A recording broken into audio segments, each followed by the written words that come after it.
দেখুন বন্ধুরা, আজকে সুজি দিয়ে খুব সহজেই মিনি পুয়া পিঠা করে দেখাবো। আপনারা দেখতে থাকুন। প্রথমেই কড়াই বসিয়ে দেব। কড়াইয়ের মধ্যে 2 মগ জল দিয়ে দেব। জল দিয়ে একটু নুন দিয়ে দেব। 500 গ্রাম চিনি দিয়ে দেব। চিনি দিয়ে খুন্তি দিয়ে অনবরত নাড়তে থাকবো। দিলে পটপট চিনিটা মিলিয়ে যাবে।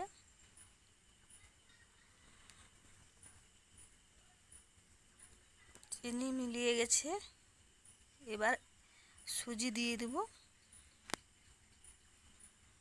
সুজি এক হাতে দিব, এক হাতে খুন্তি দিয়ে খুব জলদি জলদি নাড়তে থাকবো,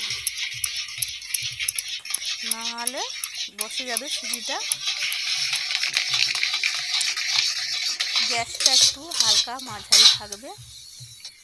এই যে দেখুন, একটা ডোয়ের মতন হয়ে গেছে সুজিগুলো, তবু নাড়তে হবে। পিঠে তৈরি করার জন্য ডোটা আমার রেডি হয়ে গেছে। দেখুন কি সুন্দর।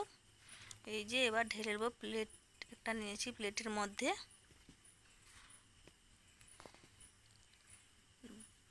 দিয়ে এই গোলনাটাকে একটু ঠান্ডা করে নিতে হবে।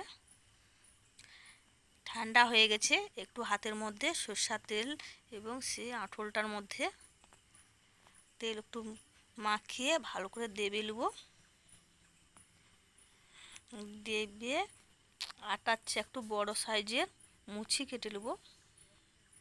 মুচি কেটে চাকতি ও বেলনির মধ্যে একটু তেল বুলিয়ে নেব। তেল বুলালে একটুকু ছিটবে না। পিঠা করার জন্য যে গোলনাটা রেডি আছে সেটা থেকে একটু বড় মাপের করে নিয়ে চাকতি বেলুনে দেবে ভালো করে গোল করে নিলাম। গোল করে বেলুনের মধ্যে পাতলা করে বেলে নেব। যে যেরকম বাঁকা হোক, টেরা হোক, ইন্ডিয়ান ম্যাপ হোক, যেরকম বেলতে পারেন। এটা কোনো কথা নেই যে গোল করতে হবে। আমি ভালো একটা গোল করতে পারি না। দেখুন পাতলা হয়েছে।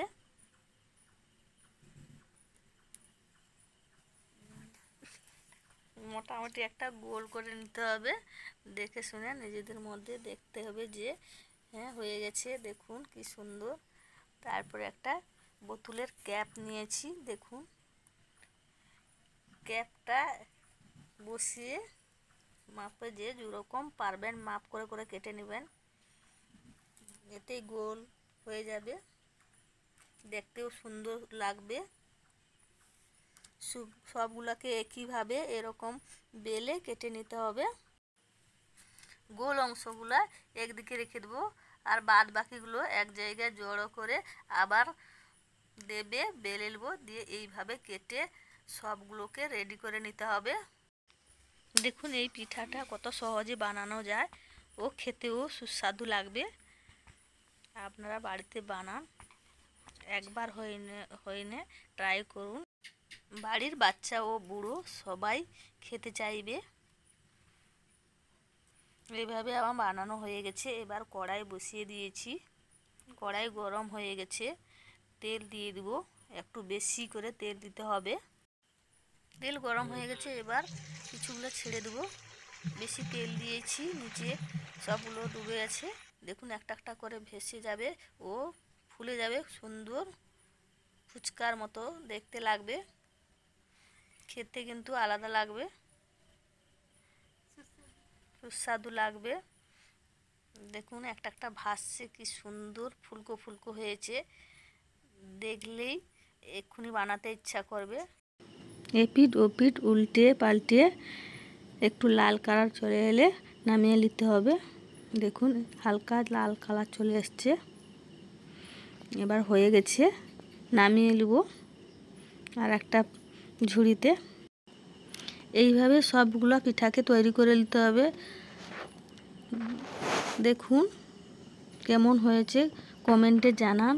ভিডিওটি ভালো লাগলে লাইক করুন এবং সাবস্ক্রাইব করুন এবং বেশি বেশি করে শেয়ার করুন। খেতেও মজা পাবে এইভাবে বানালে। দেখুন কি সুন্দর হয়েছে। আমার তো খুবই প্রিয় এই পিঠা। এই যে দেখুন একটা খেয়ে দেখলাম, এত সুন্দর লাগছে, নরম তুলতুলে।